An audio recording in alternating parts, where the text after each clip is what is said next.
It only came out later when I saw an interview with Greta Gerwig, the director, who said she wanted everyone on that film set to be a dancer, just because dancers hold themselves differently. Football, I love. Like, I've grown up with football. I've played football from my school. I've never really did anything. Obviously, I was going to dance classes while I was growing up, and that kind of took over my life. We've had that in the performing arts world, and we know it. We've been there, we've lived it. Some auditions you get, some auditions you don't. Sometimes you have to exit the industry earlier than you maybe planned to. You never maybe reach the pinnacle of what you thought it would be.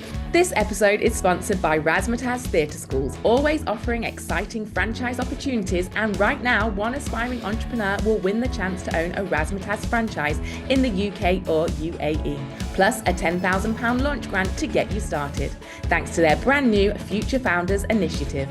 Find all the details to apply by September the 19th in the show notes below. razmataz.co.uk/Future Founders. Welcome to the Spotlight series, season 2 of the Showbiz Side Hustle podcast, where each week we meet one of the brilliant co-authors and creatives behind Spotlight on Success, the PerformerPreneur book that's redefining what success looks like both in and out of the showbiz spotlight. I'm your host here, Nicole Louise Geddes, and in these special episodes we learn even more about the stories behind the sequins. Raw, honest, powerful reminders that the end of one act is only the beginning of another. So listen in as we chat challenges and triumphs and inspire you to shine in any spotlight you like. Welcome back. Today we step behind the scenes with co-author Michael French, who turned bold choices into brilliant chapters, both on the stage, the page, and the big screen. Michael is a seasoned musical theatre performer turned multi-passionate business owner, whose journey spans West End stages, international tours, Hollywood film sets, and thriving, youth-focused enterprises, from Chitty Chitty Bang Bang to the Barbie movie, and now to football fields and performing arts studios. Michael proves that passion and reinvention can go hand in hand. In his chapter titled "I'm Trained to Stand Confidently Here," he shares how he transitioned from centre stage to CEO, using the lessons of showbiz to build impactful, value-led businesses. With heart, hustle, and humour, he reminds us that your next big move doesn't mean letting go of your past. It means using your training to confidently step into the new and exciting spotlights across all areas of your life. Hello, Michael, and welcome to the Spotlight series. Hi, Nicole. Thanks for having me on. And thank you for that incredible introduction. I wish I could have put it that way myself. It sounded incredible. Thank you. That, Michael, is all you. It is all you. And that is the beauty of these reminders, both with the book that we've collaborated on and that moment in time to pause and go, holy beep, that is all me. So be proud, because that is just taken from your bio, your chapter, and your blurb. So welcome. I'm going to start today's conversation exactly where I know my listeners want me to go. If you've read the book, ladies and gents, you will know that Michael starts his chapter on a Hollywood film set. And I'm going to ask you today, Michael, to tell us how that incredible opportunity came about. Oh, thank you. I mean, it's a great place to start, and it's an incredible story and journey, to be honest. So a few years back, I was just doing my thing. I was running my performing arts school, running my football academy, and I got a phone call from an agent in the industry who I'd not heard from a while. And they just said they're looking for male dancers for this new film. They described it to me, and initially I thought it was going to be an animation, because obviously the Barbie universe had been animated for a very long period of time. And they just said, do you want to go and audition? Then they described what was the Ken characters in the film, which basically the breakdown was very good looking guys who are physically stunning to look at. And I just said, I'm so sorry. Like, it's just not me anymore. Like, maybe 20 years ago, but I do appreciate it. I don't want to waste anyone's time. So thank you so much for the kind offer. And then a week later, they called me back and they said, actually, they've now put a new breakdown out, which is for slightly older guys who can move in a Fred Astaire, Gene Kelly style of manner. And I was like, okay, well, that's more me. So I went to audition and luckily got a recall, and then went to the final audition, which was at Warner Brothers Studios in Watford. And it was with the choreographer Jen White, and in walks Greta Gerwig to finally pick her dancers for this film. They told us initially they wanted 12 guys. After the final audition, they said there's only going to be 8. And luckily I'd had the job. So just mind-blowing, really, just incredible. After not being in an audition room for such a long period of time, like walking back into that space.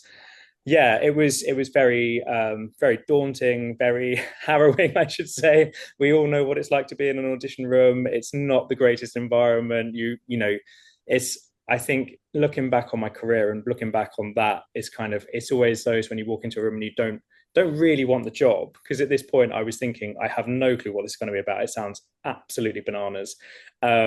And then luckily it portrayed that I got the job. So yeah, it's just one of those weird environments. But anyway, the film itself, I mean, I can tell you so many stories about this film and working on this production. I, I don't know if this podcast is long enough to do it all, but it was just incredible. I was one of the 8 Mattel executive dancers. Everybody on that film set was a dancer. It only came out later when I saw an interview with Greta Gerwig, the director, who said she wanted everyone on that film set to be a dancer, just because dancers hold themselves differently to regular humans. So obviously it's kind of a sense of purpose for her. So she wanted everyone to have a sense of purpose, which I think, having seen the film, when you understand that, you kind of really do get your head around it all. And yeah, just absolutely incredible. I mean, spending the best part of 5 weeks with Greta Gerwig, who was just an absolute joy of a director, with Will Ferrell, who is one of the funniest people alive, Jamie Demetriou as well, who's just a comedy genius, and Margot Robbie was phenomenal. Just it was just a super super creatively funny and enjoyable environment. Like I've never been on a film set like it. We just laughed constantly. And there was, unfortunately, when I did see the film, there's been a lot of stuff that we shot that's been taken out. Obviously that's the way it works, and they have a 2 hour film for a reason. They can't go on and do 3 hours, which is a massive shame, because a lot of stuff we shot was completely ad-libbed, and that stuff didn't make the film. But that was the stuff where you've got Will Ferrell, who is just an absolute genius, who can just whip comedy out of a pocket and just chuck it down whenever needed. And the rest of the cast members, it was just so funny. We just laughed from day on, day out. It was just brilliant. And yeah, I mean, I'm still buzzing off it, really. And it's kind of surreal that I was in that environment, really. I'm buzzing for you. Like, honestly, the opening chapter explains that, as quickly as it possibly can when we've got a limit of words. So to hear that in its entirety, and like you say, and probably so much more you could say, it's really inspiring and exciting, because let's be honest, you said just then that you'd left that world behind, and even when you got that first call, you're like, this isn't for me, that's not who I am anymore. But you did push through that. And I think performers have got a great kind of inherent foundation of pushing through, which we're going to talk about in terms of Performerpreneur, in terms of this book, in terms of your businesses. And that to me just, highlights it again, that the opportunity arose and you were prepared to push through those maybe insecurities, maybe those fears, those things that we always have with us, but we just seem to be able to get past them a bit easier. Do you have any advice and thoughts on that? Oh my God. Not dramatically, dare I say, but it's just, I think I do kind of delve into a little bit in my chapter. And I think it's always just being more than prepared to throw yourself in the deep end or step outside your comfort zone, which luckily has served me really well over the years. And I think for a lot of people who don't really understand, I put my teeth back in, understand the world of performing arts or being in that sort of environment, it must be really difficult to kind of look in and be like, oh my God, like, you've done this, you've done that. How did you get yourself in that position to do that? Whereas if maybe I did have a 9 to 5 or the world of 9 to 5ing, you're probably, it's probably a bit more insulated as such. Whereas we're just, you have to be prepared to do anything at the drop of a hat. To be fair, even for Barbie, they were like, oh yeah, can you guys, roller skate? Can you inline skate? And everyone was like, what? And this is after we got the job, by the way. This was like halfway through the shoot. They were like, oh yeah, we need you guys to roller skate. We're like, yeah, we can do that. And yeah, I just remember being in a rehearsal room with the stunt team with roller skates on, and I was by far the weakest roller skater there. And I was just like, this is going to be absolutely horrible. But there's a part of you deep down where you're just like, you just have to do it. You can't be afraid to rip that plaster off and just chuck yourself in. And I think that's the only real advice I give. As horrible as it can feel at the time, when you come out the other side of it, you can look at it as a life lesson and just go back and be like, yeah, I learned from that experience and I can take that with me. And that's what we have, many of, or all of the co-authors for sure, many of the industry have done time and time again. And that's what together we're hoping to shine a light on. The fact that chapter might end, that spotlight might dim, but you have got so many things that you can build on, that you can push through, that you have trained in, that can be transferable. So I'm going to go on to your businesses now, because you have built two businesses. You've ripped off the plaster on many things, many versions of you, and building businesses and becoming a CEO has been one of those. I'm all about building businesses. You know that's why I'm really pushing Performerpreneur. Like, what can you do after? And you could go full circle, like Michael has done, listeners, and go back into the spotlight of performing if that's the direction that you choose to, or if the opportunity arises. But in the meantime, what are you going to do? Michael, you have built two businesses outside of performing, and what I love most about those businesses, and for the readers, that the listeners that have read and the readers that are listening, they'll know that they are very unapologetically you. You have taken two passions that you speak about, football and the arts, and you've created two businesses that align with your purpose, your passion, and have given you the life and the stability that maybe the industry didn't necessarily give us at the end of our careers, because it becomes different and difficult, and we evolve. So talk us through those businesses. Arts and football, two fantastic things. Some would say at the opposite ends of spectrums. So how have you brought them together and married them up in your life, and started those businesses? So back in the day when I was I touched on this in the book anyway, but just if you haven't read it.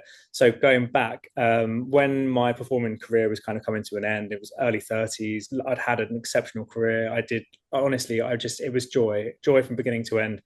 And the last show I did professionally was Shaun the Sheep. So I was basically touring the country dressed as a sheep in a full-skin costume. To be fair, it was choreographed by Bill Deemer. If you know him, he does a lot of stuff on Strictly. And it was a very intense show to perform. It was 2 acts, 30 minutes, dressed as a sheep, dripping with sweat every single show.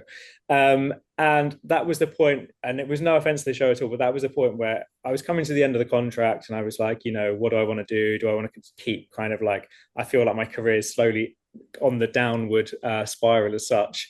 And I was sat in the Mayflower Theatre in Southampton, looking in the mirror, dressed in my sheep's costume and a little balaclava thing on. And I was just like, I need to kind of work out what I'm going to do next. I need some sort of progression from this, because, I can't do this forever. And at that point in time, I knew two people actually who had Razzamataz Theatre Schools. So I contacted them, we had conversations, they spoke really highly of the company, the support of being in the franchise network, and that's kind of when I really jumped on board. So a girl we went to college with, Charlotte, was already involved in the network, and somebody else I knew called Shelley, who was my dance partner in the very first job I did when I left college, bizarrely enough, also was in the network. So I was like, okay, I respect these people, they speak very well, and the network's doing well, it's thriving, it's growing. And obviously it was kind of on the back end of Duncan Bannatyne's time with the business, because Denise, who runs the company, went on Dragon's Den and got an investment from Duncan Bannatyne, which, to be fair, if anyone's interested in Dragon's Den, it was 2007. There's a great video on YouTube where basically she does her pitch. 4 of the dragons sit there and they're like, absolutely no way am I getting involved in this. And Duncan just sits there silently, and they've all declared themselves out, and he just looks up and he's like, yeah, I want to get involved, and I'll give you I'll match what you wanted. So literally there and then he knew, there was something there, and he could make a bit of money out of it and obviously help grow the business. So I kind of got on board after that. And then that was 2012. So we launched in 2012 in North London, and we've just been there since. So luckily we've grown it up. Last year I did launch another one, which is a Thursday evening in Potter's Bar, which is Hertfordshire. So I'm based not too far away in Hemel Hempstead. And yeah, I just kind of figured, I've known the school, I've known the network, I've known the people for so long, I could do this inside out. So, why don't we try and expand a little bit? Funnily enough, in 2007, I believe it was, I went to a business show at Earl's Court. It was a franchise business show, and I was literally there for self-development. I mean, I quite enjoy franchising, obviously, which I do speak about in the book. And I was just wandering around, kind of taking in some seminars and listening to people talk and trying to get some business idea. And obviously everyone's there pitching stuff all the time. And on the main stage, I think it was later in the day, maybe 3 o'clock, there was a chap called Steve Parish who was talking. He has a plumbing company, and he's also the chairman of Crystal Palace Football Club. being a big football fan, I was like, this is, this resonates with me. I'd love to listen to what Steve's going to say. Just before he came on, there was another guy called Steve, who was on stage talking. He had a big black hat on, massive black hat, black t-shirt.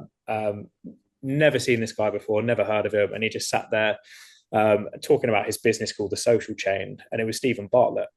And this is when nobody knew who he was. Like, absolutely nobody. Even I was sat there and I was like, I literally have no clue who this guy is. But he was so captivating to listen to.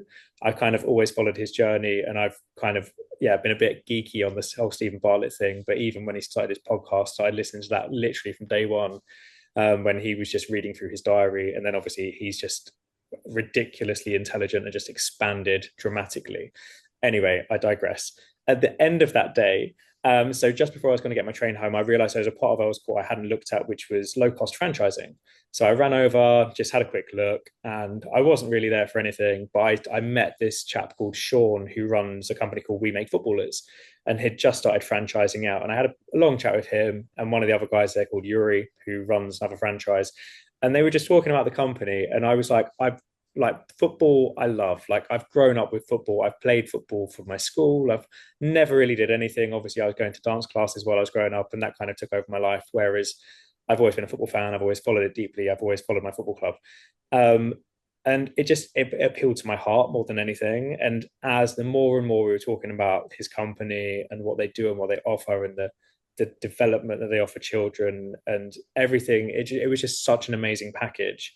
He just basically sold me the dream there and then. And I walked away and I just went home and I went, I really want to get involved in this business. So, yeah, went off to my franchise training down in Twickenham, and then we launched We Make Footballers Finchley later that year. And that's now been running for the best part of 8 years. So, yeah, we've been super lucky. Both businesses dragged through the pandemic. Obviously, anyone that has been in business before the pandemic and come out the other side, like, kudos to everyone. That was a really, really difficult time. Even for us, everything went online. You can't do online football coaching sessions. It just doesn't work. Performing arts and stuff like that, we could kind of get away with, but having 20 children on a Zoom call while you're doing singing and everyone's singing at a different time, that was really, really difficult. So obviously, yeah, the pandemic kind of affected both businesses dramatically during that period, but we came out the other side and we've been thriving since. And yeah, I mean, literally, like you said, I'm super lucky, and I don't really like to use this phrase, but I'm going to drop it in. It's the saying of, if you do something you love, you'll never work a day in your life. And I genuinely, there, don't get me wrong, there are days, like even at the moment, I'm dealing with something with some students who said something to a teacher and stuff, just the tiny things like that. There's always like a tiny thing, which sometimes you're like, okay, now I am working because I'm trying to find a resolution to this issue, which has happened in a session.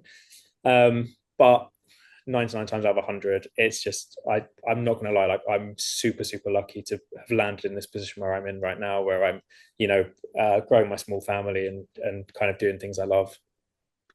Well, and it's funny you say that exact saying, because as I was listening to you, and I'm sure the listeners will feel the same, you mentioned joy, you mentioned heart-led, you mentioned love, like, and you can feel that. And I do believe that as performers pivoting out of the industry, you can't, I mean, you can, people do. You can go to a 9 to 5, you can do, the normal muggle job, you can find yourself down a path that doesn't necessarily suit or serve you. Like, I know that can happen, but the people that are thriving outside of the spotlight, outside of the industry, are those that have still continued to follow their heart, the things that bring them joy, the things that they love. And being entrepreneurial is a real door open for that. And you've just expressed that so wonderfully. Like, it's, what do I enjoy doing? What do I love doing? What skills have I got? How can I do it? And I would say your purpose through those passions is that teaching the next generation, sharing that love with more people, right?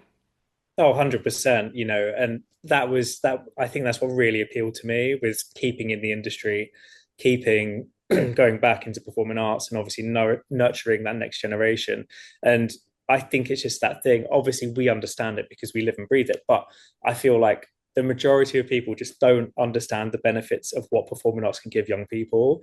And I bang the drum so hard. I could tell you so many success stories we've had, like one year a little girl will join us because she's really shy and unconfident and insecure, and the next year she's the lead in the school play, and the mum's absolutely buzzing and just like, oh my god, she's only been coming a year, and she's gone from being at the back crying because she's so nervous about being on a stage to literally being the pivotal focus of the entire piece and learning all this crazy amount of material. And it's just one of those things. I don't even know how you could do that, but just trying to educate most people to understand the true benefits. And to be fair, even with football, we talk a lot of stuff in the company about obviously we're developing players. We do have some incredible stories, like not me personally, but one of the players we brought through over the years is a chap called Michael Elise, who's now playing for Bayern Munich. And you don't get a bigger success story than that. But that's on the pitch. Off the pitch, it's also trying to drill into players and parents and anyone who really will listen that there's so much more to football. The whole social side of things. You're working in a team. It's like working together to build the confidence in the players.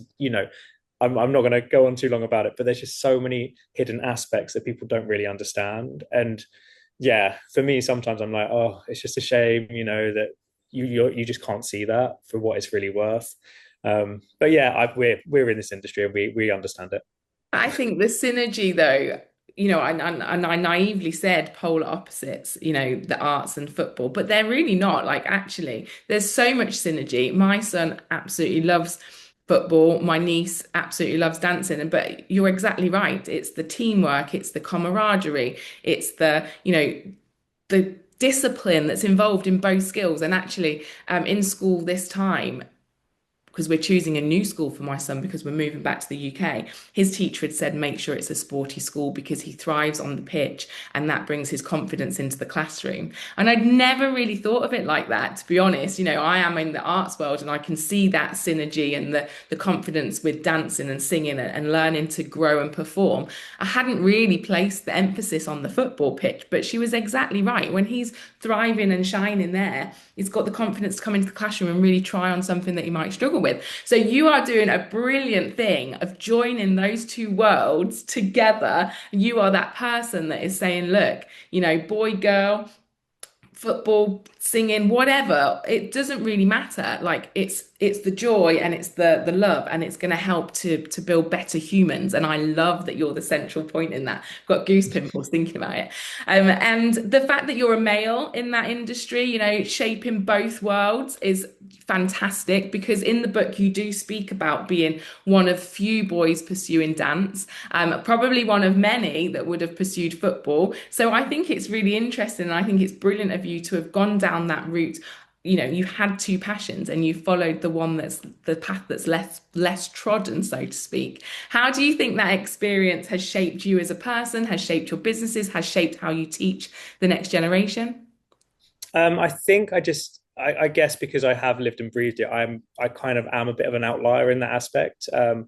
Like going to dance school, it was just one of those things, my sister went, I followed in her footsteps, and I just never really thought much of it. And I was just like, other boys came and went, and they came for a short period of time and then decided it wasn't for them, or the parents decided they didn't want the boy to do dance or something like that, regardless of if they enjoyed it or had the passion for it. And yeah, with football, I guess ultimately I'm now in the position where I see things completely on the other foot. So it's a big thing actually over the past few years. I'm desperately trying to get female coaches to work for me. And I've got a couple so far, but I want the role model because it's that thing, if they don't see a female or a girl playing football, we'll have girls and they'll come in and they'll be like, oh, I'm the only girl here, and then leave. And I'm trying to tell them, and I'm just like, I'm just going to tell you a little bit about me, right? When I was a kid, I went to dance school and I was like the only boy there for a long, long time. And so I kind of struggle to understand why people are then like, oh, she's the only girl in the session. We don't want to bring her. She doesn't want to come. She feels left out. And I'm just like, but that was my world. Like, so, sometimes you have to be the first one to do something to open the door to others. And be that either having some female football coaches or having a girl come into the session, and once you get one and two, then you get three, four, five, six, seven, eight, nine, 10. And it's just it's just a daily struggle I have. But obviously in the performing arts world it's very different now because I feel like football's maybe 20, 30 years behind where dance, singing and drama is. Like back when I was a child and I was doing that sort of stuff, it was a different world. I swear if you went to a dance school now, you'd see more boys there. If you even, being a male principal of a performing arts school, I desperately try and get more boys. Like and if they can come in and they can see me, if they can see Alex, who's my drama teacher currently, and have the male support, it kind of does nurture that a little bit. And that's where my crossover is at the moment. It's just trying to find the right balance for both. But it is a challenge, and it's just one of those situations, But like I said, I think growing up and having potentially having like X Factor or pop stars back in the day and Britain's Got Talent, we are being exposed more to that, where there are more males in doing performing arts and street dance and whatever. Whereas obviously with football, we are slowly getting there. Like the Lionesses have been fabulous, and luckily they've been successful, which has helped to really open the game up to more females. It's just we probably are still a fair bit away behind performing arts world to where we should be in football, with really nurturing and bringing more female players into the game. But yeah, we'll get there. It's just going to take a bit more time. It's brilliant though that you're prepared to be that person. And like you say, you've got that past experience from one aspect that you can bring into the other. And it's funny you say about football being behind, because in the conversation that I'm having regards performerpreneur, and the message that I'm trying to shine a light on is there is a life after the spotlight. That conversation in football, Michael, has actually been happening a long time, has been happening for a lot longer, and is more prevalent than in the performing arts world. So you've got one story is not kind of caught up yet, but another has surpassed us, because there's a lot of conversation in football, and you'll know about what happens when these children don't make it and they lose their identity and they don't necessarily, get into the team of their dreams, and they've always wanted to be a footballer and they've been touted as the best footballer in their club. And, we've had that in the performing arts world, and we know it. We've been there, we've lived it. Some auditions you get, some auditions you don't. Sometimes you have to exit the industry earlier than you maybe planned to. You never maybe reach the pinnacle of what you thought it would be. But it's been really quietened down, that conversation of feeling like a failure. And my opening chapter of the book is like, I didn't make it to the West End. I failed. When actually the book has given me the opportunity to reflect fully and go, that wasn't failure. That was that was a chapter, it was a point, and I've evolved and I've grown and I've succeeded in other ways. And if it wasn't for that moment, then I wouldn't have necessarily gone into entrepreneurship. I wouldn't have two businesses. I wouldn't be bringing people together to start this conversation, to have a book. But it is funny because football are talking about that kind of loss of identity and that end of an era when it comes to leaving football professionally, a lot sooner than we've started here. So I love that you are having these conversations and these crossovers in all kind of different avenues to bring both topics and all aspects together. You are the only guy in our book. So that's another time that you stepped forward, you put your head above the parapet, you're like, I don't care, I'm doing this anyway. And so it's obviously a theme in your life that you are absolutely comfortable and authentic to just be you and follow the dream and the path and the conversation that aligns and brings you joy. What was the turning point or the light bulb that said, I need to be involved in the Performerpreneur Spotlight on Success book? What was that moment for you? I think it just came down to obviously the logic behind the book and the story it was going to tell.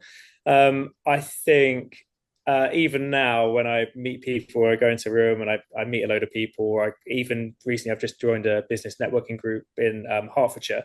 And when you meet people and they're like, oh, what do you do with yourself? And you're like, well, I run a performing arts school, I run a football academy, I act, and I have a family, and that no one can really understand it. And it's just a bit out there. Whereas it's not like, hi, I'm Michael, I'm a plumber, or I work in sales or HR, which everyone's just like, it's another one of those jobs where you don't, I'm assuming, I mean, I might be wrong, but you can't really delve too deep into, getting underneath somebody's sink and, changing some pipes around. Whereas I feel like my background and what I currently do and my past, there's a lot of stories in there. And to be honest, I've always kind of liked the idea of trying to get that on a page and trying to have that cathartic process of just sitting down and really working through what I want to tell people and how I can do it in an appropriate manner, which is want to make it, work as a chapter in a book. But it's just one of those things. It was a fabulous process. I thoroughly enjoyed just having that time. Don't get me wrong. I will always say, as humans living in 2025, every single one of us is time poor. We are all time poor, and getting it together was a bit of a challenge in the end. But when I really sat down and had those moments, it was so enjoyable just to sit down and kind of like put it all on a page and just enjoy the process. So I think I was just kind of like, I was just excited to delve deep into my past and relive some of those memories and put myself back in those positions where I had been outside my comfort zone or in maybe a slightly intimidating position, or being back on a West End stage surrounded by glorious people who are way too talented. But it was a lot of fun to do. Everyone said the same, and I went through the process at the same time as everyone, and I feel it too. We are time poor. We don't have a lot of time to stop and to think about what it is.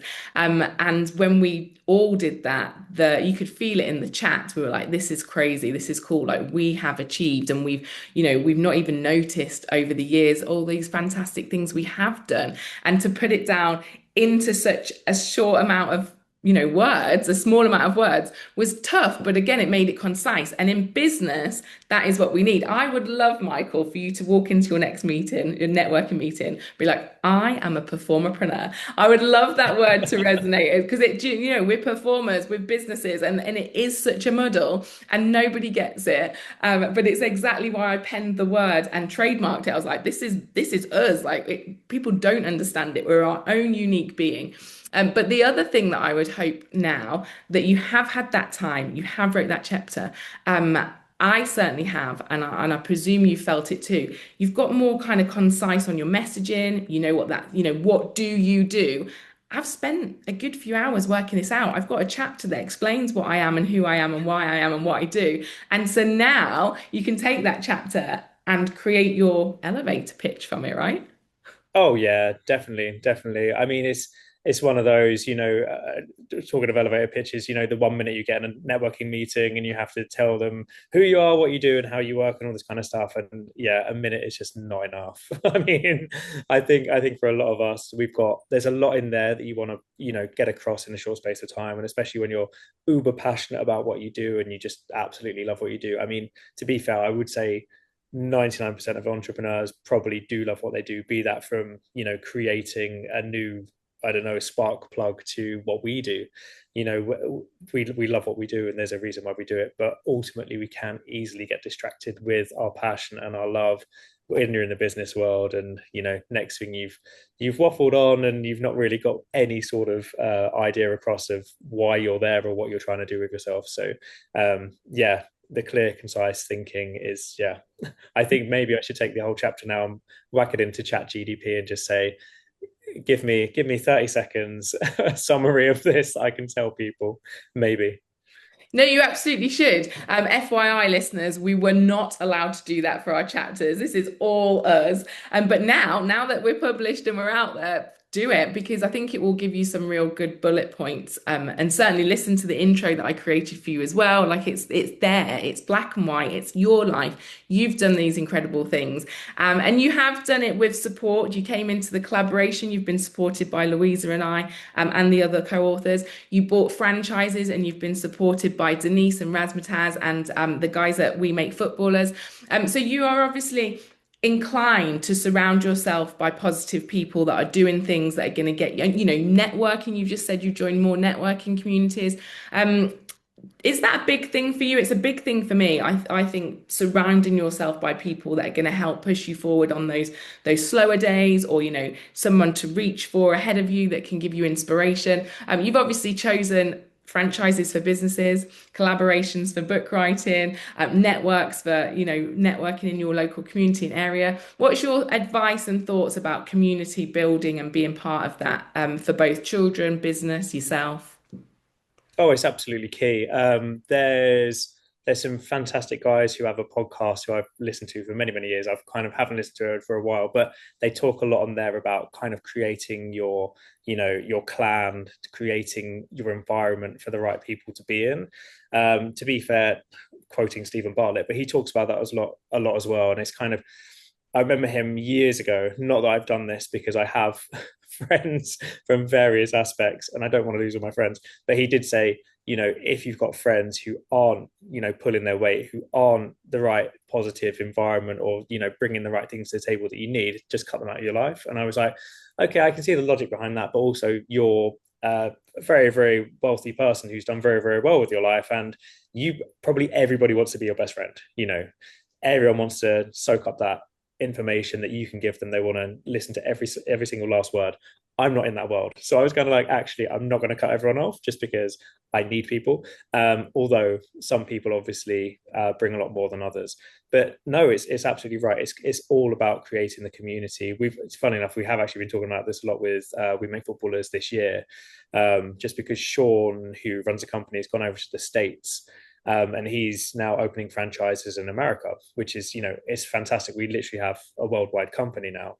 And he talks about it a lot over there because obviously football is not their sport. Like soccer, football, whatever you want to call it in America, it is not their sport. It's down on the list, or obviously they do have a lot of female players who play football more than males, really. So he's heavily now talking about, creating these environments, creating these communities where it's not just about football. It's, which probably comes more back to over this country where you have grassroots teams, which obviously is very different to what we do. We do just football coaching and, development. Whereas if you're on a grassroots team, you're going to be with the same players pretty much the entire year. All the families get to know each other. They all become friends. Even some of my friends who have children in grassroots football will, they'll be off down the pub with friends they've made at football from their kids playing together, which is very, very different. But ultimately, when you build those communities and environments where people can thrive and obviously build these relationships, it really does help. When you swing it back to a business side, it really does help your business grow. So it is always taking those extra steps and making sure everyone's ticking the right boxes and going, way above and beyond the level of expectation people will want, where, yeah, you are in the right place doing those things. I mean, I've been to some of my coaching sessions and some of my coaches, like, literally know all of the parents' names.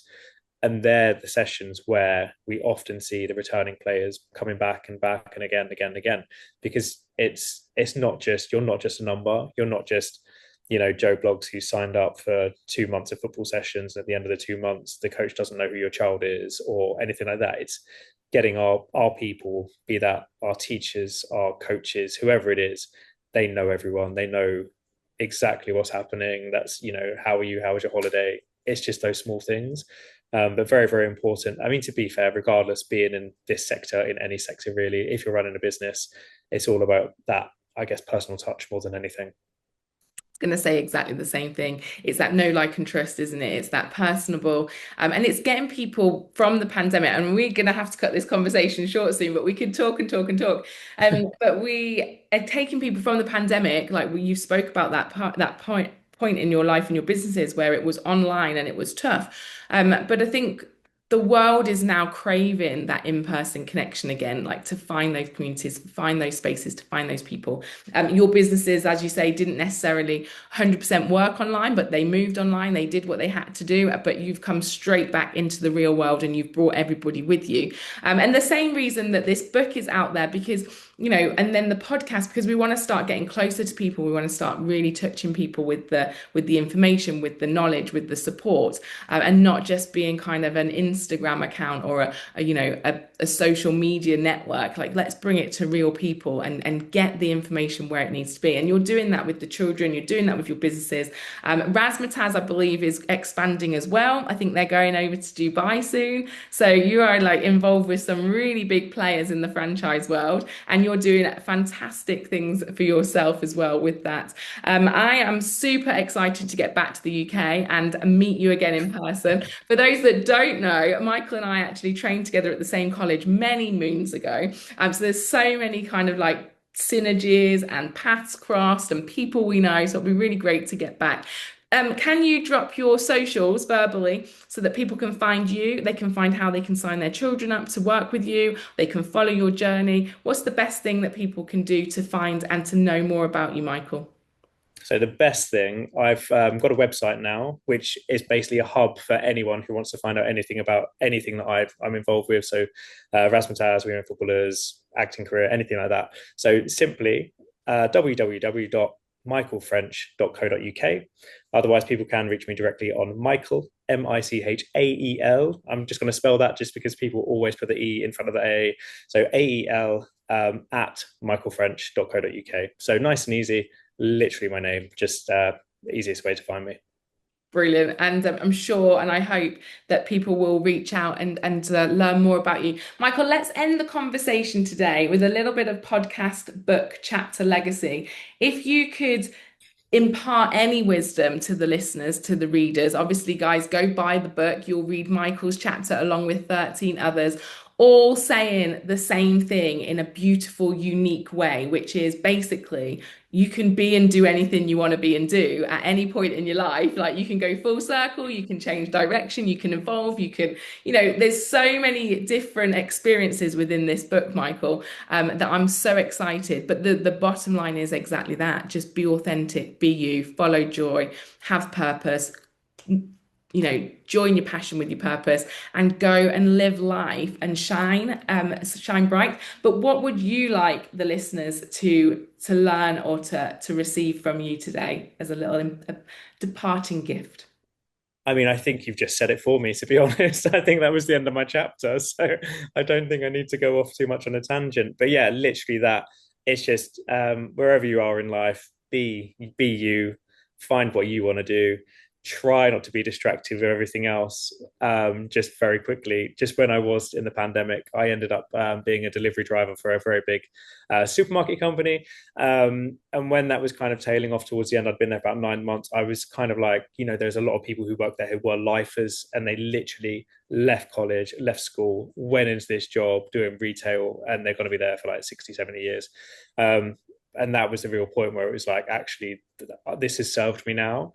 I need to get back into the real world and get back to what I love and what I do. But obviously there were people who went into that and then just stayed there, and I still see them up the road whenever I go and do my supermarket shopping. So it is just making sure you are progressing yourself at the right speed for you, and making sure you are taking those steps to get to your journey end or get to wherever you want to be. I love that. I absolutely agree. I've got a story, but we can't keep talking. But there was a dentist receptionist and I was a toddler, and I remember her being there. I'm 40 odd years old. She is still sat there now. And don't get me wrong, that is great if that is you and that's what you want to do. But it always reminded me every time I go to dentist, we go every once a year, every 6 months. Every time I go, I'm like, that's why I do what I do, because life is so different. I've evolved. I've created things that I wanted to do, seen things, being who I want to be. So exactly the same as you, and I'm glad that you have done everything that you have done, because you are going to support those next generations of performers and footballers with your brilliant businesses. Michael, I am so grateful you came into the book. You are our only male. You are a shining star in all of the industries that you are working in. I love that you got that fantastic opportunity to go into a Hollywood film set in your 40s. Like, that is the dream, right? And your title, I Am Trained to Stand Confidently Here, oozes through the whole of that. Every step you've taken, you have got the foundation of that showbiz talent that has given you the confidence to keep going. Thank you so much, and I'll see you in London. See you there. Thanks again, Nicole. Take care, my love. Thank you.